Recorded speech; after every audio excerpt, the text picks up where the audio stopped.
ये बात साबित करना चाह रहे हैं तेज प्रताप यादव कि विभाग भले ही हमको 662 करोड़ का मिला हो और मेरे भाई को 42,000 करोड़ का मिल गया हो, लेकिन हम काम के बदौलत ये बात हम साबित करना चाहते हैं कि विभाग छोटा हो सकता है, काम छोटा नहीं।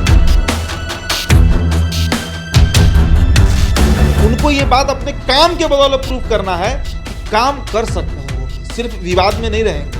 अगर उनको जिम्मेदारी दी जाए, आज उनको छोटा जिम्मेदारी है, कल दिन बड़ा जिम्मेदारी हो सकता है मिले। इस बात से हम इनकार नहीं कर सकते हैं कि तेजस्वी यादव के डिप्टी सीएम का पद अगर खाली होता है तो वो पद तेज प्रताप यादव नहीं ले सकते हैं। सिरे से इस बात को नहीं इनकार किया जा सकता है, नहीं नकारा जा सकता है। और इस बात से भी इनकार नहीं किया जा सकता है कि राजश्री रेचल वो जगह नहीं ले पाएंगी। बिहार के मुख्यमंत्री नीतीश कुमार इलेक्ट्रिक कार से घूमते हैं ना, इलेक्ट्रिक व्हीकल है उनकी, वही व्हीकल तेज प्रताप यादव भी ऑर्डर किए हैं और बहुत जल्द उन तक आने वाला भी है। पर्यावरण को लेकर जितने कॉन्शियस दिख रहे हैं, आप एक भी दिन पहले बताए जिस दिन तेज प्रताप यादव छुट्टी ली है। तेजस्वी यादव के कुल विभागों के कुल बजट का 1.5% 1.59% जो आंकड़ा होगा, जितना रुपया होगा, वो तेज प्रताप यादव के बजट 42,290 करोड़ एक भाई को मिला, लालू यादव के छोटे बेटे को मिला। बड़े बेटे को क्या मिला था? बड़े बेटे को मिला सिर्फ एक विभाग। लेकिन उनके बारे में जो एक परसेप्शन मीडिया ने क्रिएट किया, उस मिथ को अब पूरी तरीके से तोड़ दिए तेज प्रताप। हंसले घर बसेला, मतलब जिसके बारे में सबसे ज्यादा जग हंसाई हुई रहती है ना, वही सबसे पहले बसता है। अगर तेजस्वी यादव का जमानत रद्द हुआ बिहार में, मान लीजिए, कानूनी चीज है, कुछ भी हो सकता है, किसी के साथ हो सकता है, उसके बाद किस पर सारी जिम्मेदारी जाने वाली है? नमस्कार, आप देख रहे हैं NBC 24। मैं हूं आदेश। पूरी बिहार में नई सरकार, महागठबंधन की सरकार आ गई है और बयानों का दौर चल रहा है। नए नए सपने देखे जा रहे हैं, रणनीति बनाई जा रही है और आपसी जो है वाद विवाद काफ़ी बढ़ा हुआ है, पार्टियों के बीच में भी, और तरह तरह की खबरें आ रही हैं। लेकिन इन सब के बीच में आपको बता दें कि एक नेता हैं जो कि पहले हर एक घटना पर कोई ना कोई बयान जरूर देते थे, मीडिया में जरूर आते थे, लेकिन अभी कुछ दिन से वो गायब हैं, अपने विभाग में ही लगे हुए हैं। तेज प्रताप यादव की बात कर रहे हैं हम, लालू यादव के बड़े बेटे। पर्यावरण, जलवायु और वन विभाग उनको मिला हुआ है और उसी में लगे हुए हैं। उनको कोई मतलब नहीं है कौन प्रधानमंत्री बनने वाला है, कब चुनाव होने वाला है, या फिर बेगूसराय कांड हो, या फिर तेजस्वी यादव की जमानत रद्द होने की बात हो रही हो। वो अपने विभाग में मशगूल हैं। हमारे साथ हैं उदीप्त हैं, इन्हीं से हम बात करेंगे कि आखिर तेज प्रताप यादव जो हैं वो हैं कहाँ, कर क्या रहे हैं, क्या वो विभाग के कार्य में इतना मशगूल हो गए हैं कि उन्हें राजनीतिक बयान भी देना होता है वो भी भूल गए हैं। देखिए, आपने जो इसमें एक बात कही कि तेजस्वी यादव के ऊपर CBI वाला मामला, उससे इस वीडियो का संबंध है, उससे तेज प्रताप यादव का भी संबंध है, वो कैसे है वो हम बताएंगे। लेकिन बहुत रेलेवेंट ये टॉपिक है जिस पर शायद किसी का ध्यान नहीं जा रहा है। तेज प्रताप यादव वो नेता है जिन्होंने कभी कहा था कि मोदी का, अब मैं क्या बोलूं कैमरे पर, चमड़ा उधेड़ देना चाहिए। याद होगा, ये बयान सब कोई जानता है। हमेशा विवादों से घिरे रहे, ऐश्वर्या राय का प्रसंग हो, घर में वाद विवाद का मामला हो, तेज प्रताप से अनबन का मामला हो, जगदानंद सिंह का प्रकरण हो, आपको याद होगा, रामचंद्र पूर्वे का प्रकरण हो, सुनील सिंह का हो, या फिर रघुवंश प्रसाद का हो, वो लोटा वाला बयान कि समुद्र में से एक लोटा पानी निकल जाएगा। हमेशा विवादों में घिरे रहे। लेकिन 9 अगस्त की वो तारीख जब बिहार में तख्ता पलट हुई और 16 अगस्त की वो तारीख जिस दिन मंत्रिमंडल का शपथ ग्रहण हुआ, मुझे याद है, आपको भी याद होगा आदेश जी, 5 मंत्री एक साथ शपथ ले रहे थे। सबसे पहले क्यू में तेज प्रताप ही थे जिन्होंने शपथ लिया, और शपथ लेने के 24 घंटे पहले तक तमाम मीडिया हाउसेज जो है, खुद हमने ये खबर चलाया था कि पिछली बार उनको बड़ी जिम्मेदारी दी गई थी। डिप्टी सीएम तेजस्वी यादव बने थे, लेकिन बिहार का आप कह सकते हैं जो टॉप 3 सबसे महंगा विभाग है, मतलब जिसका बजट बहुत ज्यादा होता है, उसमें स्वास्थ्य विभाग आता है, और स्वास्थ्य विभाग फिर से तेज प्रताप यादव को दिया जाएगा। लेकिन जैसे ही ऐलान होता है कि तेज प्रताप यादव को बिहार का दूसरा सबसे छोटा मंत्रालय दिया गया, मतलब बजट के मापदंड से सबसे छोटा मंत्रालय, उसके बाद जो बजट है, जो मंत्रालय है, वन विभाग है जो कि पर्यावरण जलवायु परिवर्तन विभाग जो है, इसका जिम्मेदारी सौंपा गया तेज प्रताप को। तो ये कयास लगाया गया, कई नेता भी इस पर बात कर रहे थे, हम लोग भी बात कर रहे थे, मीडिया हाउसेज में भी इसकी चर्चा थी कि अब तो बवाल खड़ा होगा फिर से। अब तेज प्रताप जो है वो फिर से अपना रौद्र रूप धारण करेंगे, जैसा उनका इमेज बनाया गया है। हालांकि उनका इमेज वैसा है नहीं, हम लोग तो कई बार हम और आप मिले हैं, इंटरव्यू किए हैं, घंटों हमारी बातचीत हुई है, लेकिन उनके बारे में जो एक परसेप्शन मीडिया ने क्रिएट किया, उस मिथ को अब पूरी तरीके से तोड़ दिए तेज प्रताप। आप बताइए कि 16 अगस्त के बाद एक भी विवाद कोई आपको ऐसा दिखा है? जबकि तेजस्वी यादव के अगर हम विभागों की बात करें, तेजस्वी यादव बिहार के डिप्टी सीएम तो बने ही, इसके साथ साथ वो जो मंत्रालय लिए हुए हैं वो बिहार का सबसे मलाईदार विभाग सब है। देखिए आपको बता देते हैं, जो 4 विभाग तेजस्वी यादव के पास हैं उसमें स्वास्थ्य विभाग है। स्वास्थ्य विभाग का एनुअल बजट कितने का है? 2022 का हम डेटा दे रहे हैं। जो एनुअल बजट 2,18,000 करोड़ का आया था, उसमें सिर्फ स्वास्थ्य विभाग का 16,134 करोड़ का बजट है। 16,134 करोड़, सोचिए कितना बड़ा फिगर है। उसके बाद पथ निर्माण विभाग, आरसीडी रोड कंस्ट्रक्शन डिपार्टमेंट, इसका बजट 5,189 करोड़। इसके बाद नगर विकास का भी मंत्रालय उन्हीं के पास है, इसका बजट है 8,175 करोड़। इसके बाद ग्रामीण कार्य का बात कर लीजिए, वो भी तेजस्वी यादव के पास है 10,611 करोड़। और एक और विभाग उनके पास है विकास विभाग, नगर विकास है, इसका बजट है 2,181 करोड़। मतलब अगर हम तेजस्वी यादव के कुल जितने उनको विभाग मिले हुए हैं, जो विभाग वो संभाल रहे हैं, उसके अगर हम पूरे बजट को जोड़ दें तो ये आंकड़ा करीब 42,290 करोड़ हो जाता है। 42,290 करोड़ एक भाई को मिला, लालू यादव के छोटे बेटे को मिला। बड़े बेटे को क्या मिला था? बड़े बेटे को मिला सिर्फ एक विभाग। कौन सा विभाग? पर्यावरण विभाग, जलवायु परिवर्तन, यही ना उनको मिला। इसका बजट क्या है? एनुअल बजट 2022 के आंकड़े बता रहे हैं। 2022 में जो एनुअल बजट आया था, तारकिशोर प्रसाद ने जिसे पेश किया था फरवरी के माह में, इसका पूरा बजट पूरे साल का 662 करोड़ है। एक तरफ 42,290 करोड़ आदेश जी, एक तरफ 662 करोड़। अब इसी से आप अंदाजा लगा लीजिए, अगर इसको आप परसेंटेज में निकालिए तो तेजस्वी यादव के कुल विभागों के कुल बजट का 1.5%, 1.59% जो आंकड़ा होगा, जितना रुपया होगा, वो तेज प्रताप यादव के बजट है उनके विभाग का। लेकिन फिर भी तो वो 1 महीने से 1.5 महीने से लगभग एकदम मशगूल हैं अपने काम में। वो छापेमारी कर रहे हैं, जो चिड़िया बेचते हैं जो लोग, तोता हुआ ये सब, उस पर छापेमारी कर रहे हैं, उनको आज़ाद कर रहे हैं, पटना जू जा रहे हैं।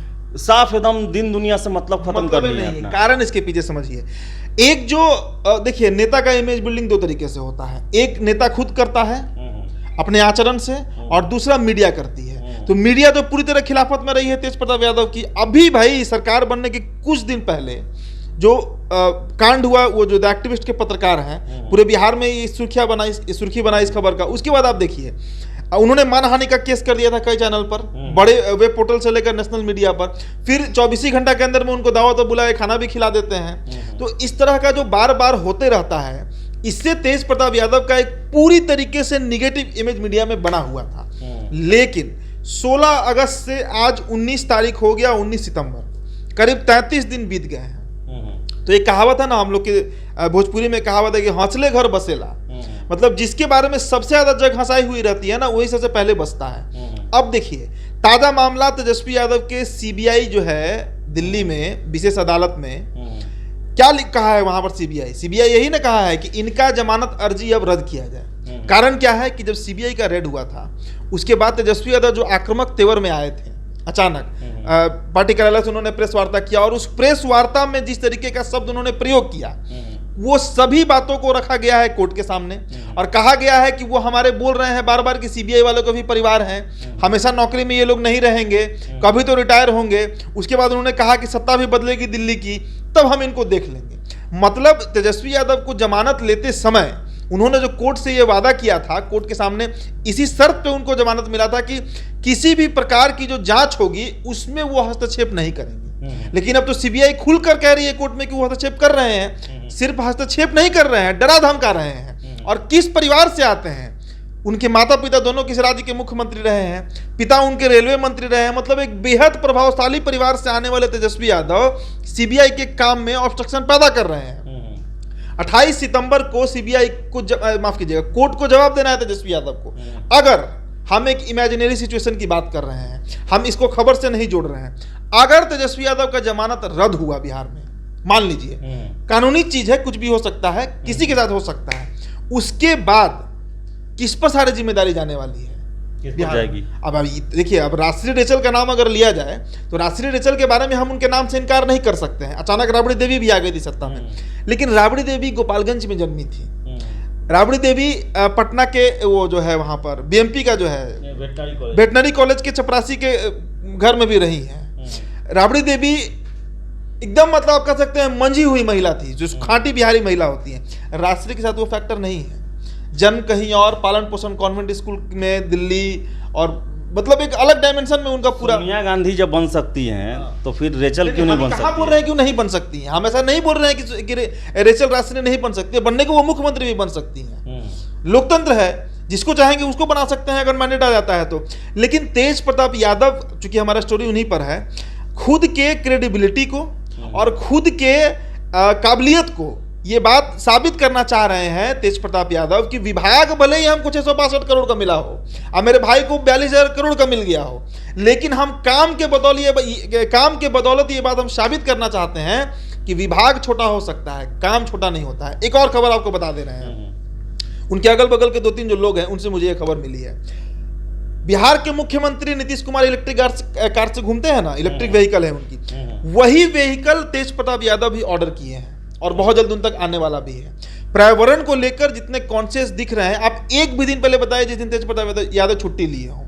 छुट्टी नहीं लेते हैं, सुबह अपना निकलते हैं काम पर, और जो उनका काम है, बहुत ऐसा नहीं है कि बहुत बड़ा उनका काम दिया गया है उनको। अब हेल्थ विभाग रहता तो बहुत बड़ा जिम्मेदारी हो जाता, उनको जिम्मेदारी छोटी दी गई है। लेकिन कहते हैं ना कि छोटे काम को इंसान ज्यादा लापरवाही से करता है, कोई लापरवाही ना हो जाए इस कारण वो ज्यादा अटेंटिव है। और दूसरी बात, आपने जैसा आपने ओपनिंग रिमार्क में बोला, इंटरव्यू में बताया आपने कि इतना प्रकरण बिहार में चल रहा है, फूलपुर से कोई चुनाव लड़ना चाह रहा है, बिहार के मुख्यमंत्री, विपक्षी एकता की बात हो रही है, बड़े नेता हैं, नीतीश कुमार दिल्ली गए, तेजस्वी यादव पर, इनकी सरकार पर कितने अटैक हुए, लेकिन फिर भी एक बार भी उन्होंने अपना बयान नहीं दिया, क्योंकि वो सारी बातें तेज प्रताप यादव के लिए अभी इररिलेवेंट है।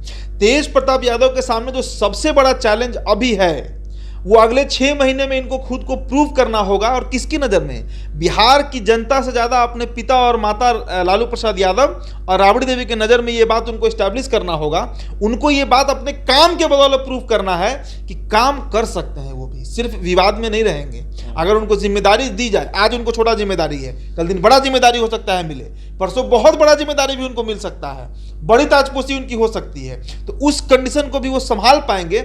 इसी का देखिए, पिछला बार जब वो स्वास्थ्य मंत्री बने थे ना, उम्र भी कम था और तजुर्बा तो कुछ था ही नहीं, लेकिन पिछले 5 सालों में वो मंझ गए हैं। पिछले 5 सालों में वो एक्टिव पॉलिटिक्स में रहे हैं और हर बात को बारीकी से देखा है उन्होंने। और ये बात वो समझ गए हैं कि मीडिया का जो प्रोपेगेंडा है उनके खिलाफ, जब तक वो छवि से बाहर नहीं आएंगे तब तक बिहार की जनता तो छोड़िए भाई, 10 सर्कुलर में बैठे लोग ही उन पर भरोसा नहीं करेंगे। तो उस इमेज से उनको बाहर आना है और वही काम में वो लगे हुए हैं। क्या लग रहा है आपको कि इमेज अपना सुधारेंगे वो और अच्छा काम करेंगे तो उनको बड़ा जिम्मेवारी मिल सकता है, उतना दबाव बना सकते हैं? क्या लग रहा है अभी जिस तरह तेजस्वी का, जिस तरह पूरे पार्टी पर पकड़ है, कहें तो हर एक चीज़ पर तेजस्वी का पकड़ है, क्या आपने काम के बदौलत आरजेडी में तेज प्रताप यादव अपना कद बढ़ा सकते हैं? आखिरकार पिछले बार तो उनको बड़ा जिम्मेदारी दिया गया, जो 2017 में जो सरकार गई, 15 में जो सरकार बनी थी, तो उनको बड़ा ही जिम्मेदारी न दिया गया था, लेकिन शायद उसका निर्वहन वो सही तरीके से नहीं कर पाए। अपने ऐसे बयान उनके आए जिसके चलते पार्टी के साथ साथ उनका परिवार का भरोसा भी इन पर से उठ गया। लेकिन तेजस्वी यादव ने कंसिस्टेंट तरीके से अपनी पार्टी को और परिवार को ये भरोसा दिलाते चले गए कि हम कैपेबल हैं, हम एबल हैं, हम ये काम कर सकते हैं, और किए भी हैं तेजस्वी यादव। उनको क्रेडिट जाता है। अगर 2020 में उन्होंने बेरोजगारी का मुद्दा उठाकर ही 75 सीट लाया तो उन्हीं को क्रेडिट जाता है। वही चीज़ अब तेज प्रताप यादव करना चाह रहे हैं। देखिए, काम के बदौलत भाई लालू यादव को क्यों लोग मानते हैं? क्योंकि उन्होंने बिना किसी बैकग्राउंड की इतनी बड़ी पार्टी खड़ी कर दी, इतने बड़े राज्य के सीएम रहे, तब ना उनका क्रेडिबिलिटी है। काम के बदौलत ही सबकी पहचान होती है। सिर्फ हवाबाजी में बयान देने से कोई नेता नहीं बनता है जब तक वो जमीन पर काम ना करे, जब तक उसका जनाधार नहीं हो। तो चाहे लालू प्रसाद यादव हो, चाहे नीतीश कुमार हो, या फिर नरेंद्र मोदी ही हो, दुनिया का कोई भी नेता काम के बदौलत ही अपना पहचान बनाता है, और तेज प्रताप अभी अपना पहचान बनाने में लगे हैं। प्रश्न है कि अगर इन केस राजनीति है और चूंकि कानूनी मामलों का बात भी है, तेजस्वी यादव पर केस भी है, अगर तेजस्वी यादव पर ऐसा दबाव बनता है कि उन्हें डिप्टी सीएम का पद छोड़ना पड़े क्योंकि हो सकता है जमानत याचिका रद्द भी हो जाए, जिस तरह बीजेपी पीछे पड़ी हुई है। क्या लगता है आपको, तेजस्वी यादव का स्थान अगर अगले 15-20 दिनों में खाली होता है तो उसे क्या रेचल भरेंगी या फिर तेज प्रताप की बहन मीसा भारती भरेंगी, या तेज प्रताप पर विश्वास किया जाएगा? देखिए, इसमें एक नाम तो एकदम इरेलेवेंट हो जाएगा, मीसा भारती का। मीसा भारती को वो जगह नहीं मिलने जा रहा है। लेकिन अभी राजश्री रेचल हो या फिर तेज प्रताप हो, इनके बारे में कुछ भी कहना अतिशयोक्ति हो जाएगा, बहुत जल्दबाजी हो जाएगा। लेकिन ऐसा नहीं है, इस बात से हम इनकार नहीं कर सकते हैं कि तेजस्वी यादव के डिप्टी सीएम का पद अगर खाली होता है तो वो पद तेज प्रताप यादव नहीं ले सकते हैं। सिरे से इस बात को नहीं इनकार किया जा सकता है, नहीं नकारा जा सकता है। और इस बात से भी इनकार नहीं किया जा सकता है कि राजश्री रेचल वो जगह नहीं ले पाएंगी। समय बताएगा, लालू प्रसाद यादव तय करेंगे। लेकिन हम किसी के बारे में निगेटिव क्यों बोले भाई, हमारी शुभकामना है इस सरकार के साथ वो चले जिस तरह चल रही है। लेकिन अगर ऐसी परिस्थिति बनती है तो तेज प्रताप के नाम से भी हम इनकार नहीं कर सकते हैं। तो इनकार नहीं कर सकते हैं, और तेज प्रताप जो हैं वो काफ़ी दूर की सोच रहे हैं। वो अब अपना इमेज एक काम करने वाले नेता की बनाना चाहते हैं, और यही उनके लिए तुरुप का पत्ता हो सकता है। और वास्तविकता भी यही है कि कोई भी नेता अगर काम करेगा तो जनता के नज़र में भी आएगा, पार्टी के भी नज़र में आएगा, और धीरे धीरे उसका कद भी बढ़ने लगता है। तो शायद तेज प्रताप जो है इसी रास्ते से चल रहे हैं। रास्ता थोड़ा लंबा है, मुश्किल है, लेकिन परफॉर्मेंस के दम पर वो साबित करना चाह रहे हैं कि हाँ, हम बिहार को संभाल सकते हैं, जो जिम्मेवारी हमें दी जाएगी उसका हम सही से निर्वहन कर सकते हैं। अब देखने वाली बात है कि आगे उनका कद कब और कितना बढ़ता है, क्या उनको इसका इनाम मिलता है, ये समय बताएगा। लेकिन अभी सिचुएशन ऐसा है कि तेज प्रताप अपने आप को सारे जगह से भूलकर पर्यावरण, वन एवं जलवायु के क्षेत्र में झोंक दिए हैं। तो फिलहाल इस वीडियो में इतना ही। वीडियो पसंद आए तो लाइक शेयर करें, हमारे चैनल NBC 24 को सब्सक्राइब जरूर कर लें, और फेसबुक पर वीडियो को फॉलो जरूर करें। बहुत बहुत धन्यवाद।